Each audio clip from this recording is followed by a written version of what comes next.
ابن عباس قال، ابن عباس روایت میکنه، دیگه خرجت مع صلی الله علیه و سلم و کان یومئذ صغیرا یوم فطر او اضحى ثم خطب ثم اتى النساء فوعظهن و ذکرهن و امرهن بالصدقه. ابن عباس 9 ساله بوده. رسول الله صلی الله علیه و سلم اونو خیلی دوست داشت، چون درش ذکاوت و رجاحت عقل و درایت و فهم و حافظه میدید و دستی کشید به سینه اش و گفت اللهم فقهه فی الدین و علمه التأویل. خدایا این پسر عموی من را فقیه در دین، عالم در دین و مفسر قرآن بگردان. بزرگترین مفسر قرآن ابن عباسه. میگه من 9 ساله بودم، خارج شدم همراه پیامبر صلی الله علیه وسلم، آمدم به مصلا و عیدگاه، دیدم که پیامبر خطبه خوند. اولین کاری که وارد مسجد که شد، سنت قبل از نماز عید ما نداریم، علما مکروه میدانند. اولین کاری که کرد خطبه خوند. بعد از اینکه خطبه تمام کرد، اول نماز کن، بعد که خطبه خوند آمد پایین، رفت مستقیم به طرف زنها. تو خطبه مردا رو چه؟ بعد از اونجا مستقیم رفت. ابن عباس داره روایت میکنه، میگه من همراهش بودم، مستقیم رفت به قسمت خواهرها خود رسول الله صلی الله علیه و سلم و اونها را وعظ داد. بلندگوی چیزی نبوده، مستقیم رفت به طرف تجمع زنها، اونها را وعظ داد، اونها را تذکر داد و نهایتا زنها را امر کرد که صدقه بدن. پس هم وعظشون داد و هم تذکرشون داد، از خدا ترسوندشون و هم تشویقشون کرد امرشون کرد که صدقه بدید زیاد، گردنهاتون رو سنگین نکنید، ساق دستتون رو سنگین نکنید با این علنگوها، گوشهاتون رو سنگین نکنید با این گوشواره ها، شاید فردای قیامت حلقه های جهنم باشه. میگن زنها بودن که گردن بندشون رو باز میکردن جلو رسول الله میرفتن. چرا زنها رو محروم کردیم از وعظ و ارشاد و تذکر و کلاس علم؟ 8مین کاری که باید انجام بدهد این که از یک راه بیاید، از راه دومی بر بگردد به خانه. نمازگزاری که آمده سنته که از یک مسیر بیاد، بازگشتش از کوچه های دیگه باشه، مسیر دیگه باشه، به خاطر اینکه برکتش تو همه کوچه ها پخش بشه و تکبیرش کل کوچه ها را بگیره. این افضله. اما اگر کسی از یک طرف آمد و برگشت، کار گناهی انجام نداده. اما اونهایی که دنبال کمالن بهترین رو میطلبن. وقت نماز عید، بعد از اینکه آفتاب به اندازه 2 نیزه بلند شد، وقت نماز عید شروع می شود و تا زوال آفتاب وقتی وسط آسمان قرار می گیرد، وقتش پابرجاست، وقتش سر جای خودشه. پس از زمانی که آفتاب به اندازه 2 نیزه بلند می شود، یعنی 3 متر 4 متر، همجور وقت نماز عید شروع می شود تا زوال آفتاب. به خلاف نماز جمعه. 10مین مستحبی که در روز عید باید انجام بدیم چگونگی نماز عیده. نماز عید 1 بدون اقامه و اذان برپا میشه. در نماز عید اذان و اقامه نیست. از سعد بن ابی وقاص رضی الله عنه روایت شده که پیامبر نماز عید را به جا آوردن بدون اذان و اقامه و 2 خطبه میخوندن، ایستاده بین 2 خطبه جلسه استراحت کوچک. به جای اذان و اقامه وقتی وقت نماز تعیین شده رسید، سنت اینه که یا بگن الصلاة جامعه یا صلاة العید، یا بگن نماز جماعت الصلاة جامعه، یا اون مؤذن بگه صلاة العید اثابکم الله، نماز عید. همین این سنت در نماز، کیفیت نماز سنت است که در رکعت اول بعد از اینکه نیت کردید 2 رکعت سنت نماز سنت عید فطر، الله اکبر، این تکبیرة الاحرام یعنی دخول به نماز است. بعد از تکبیرة الاحرام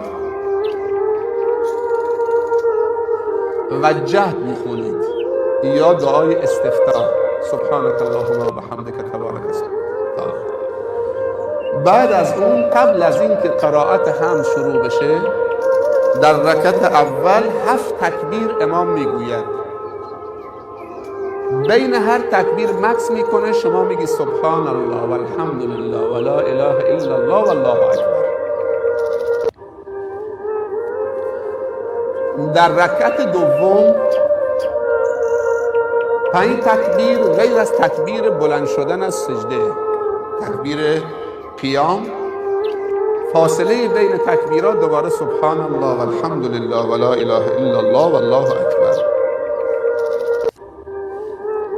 و سنت است که امام در رکعت اول بعد از سوره حمد سوره قاف و القرآن المجید بخواند یا سوره سبح، فرقی نمی‌کند. و در رکعت دوم بعد از حمد اقتربت الساعة و انشق القمر یا سوره هل اتاک حدیث الغاشیه.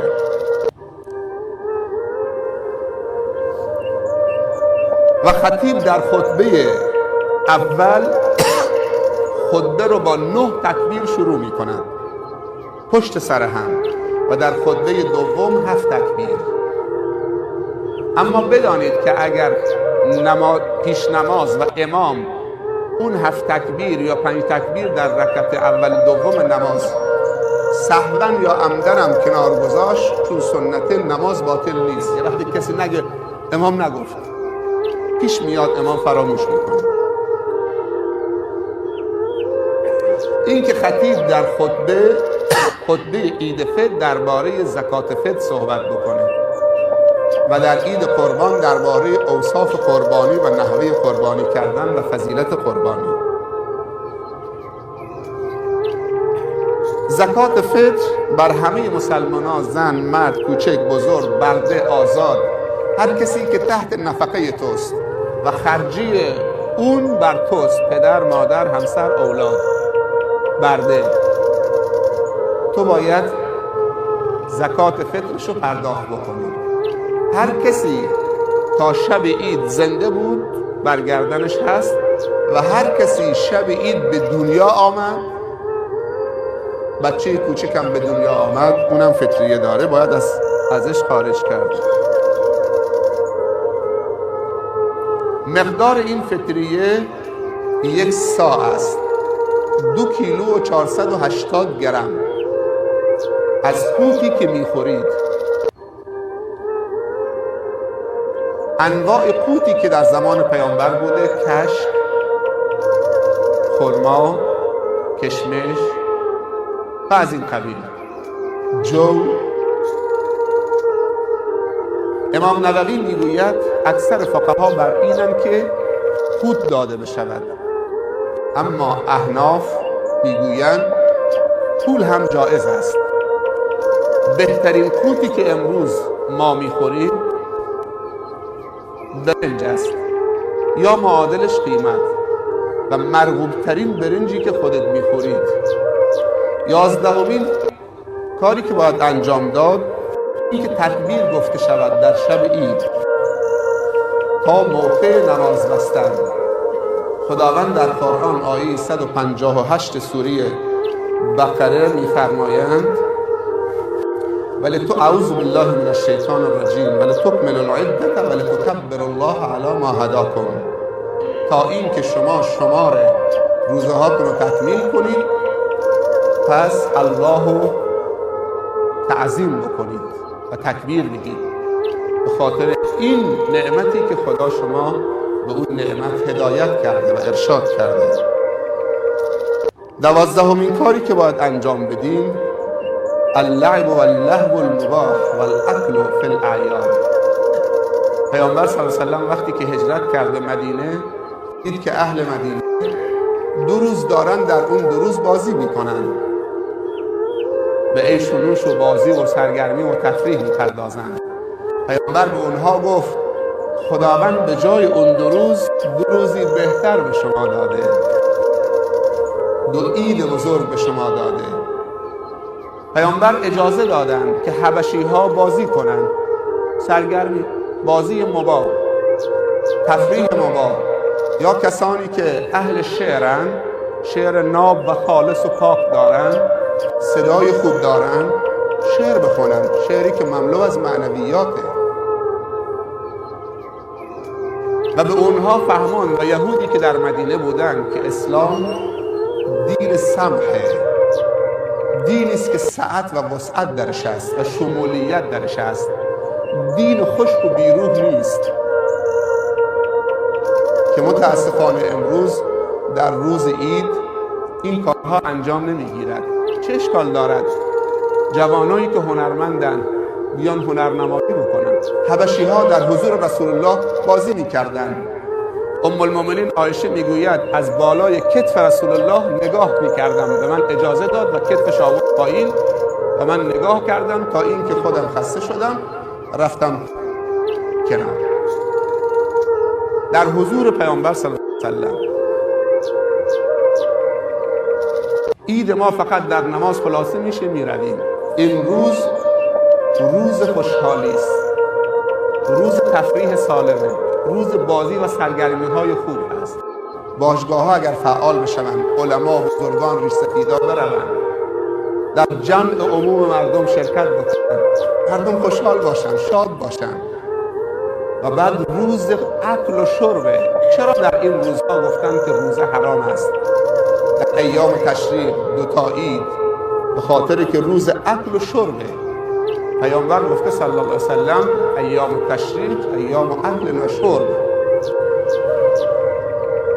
باید دید و بازدید رفت، همسایه ها، دوست، رفیق، خورد، سر سفرش حاضر شد.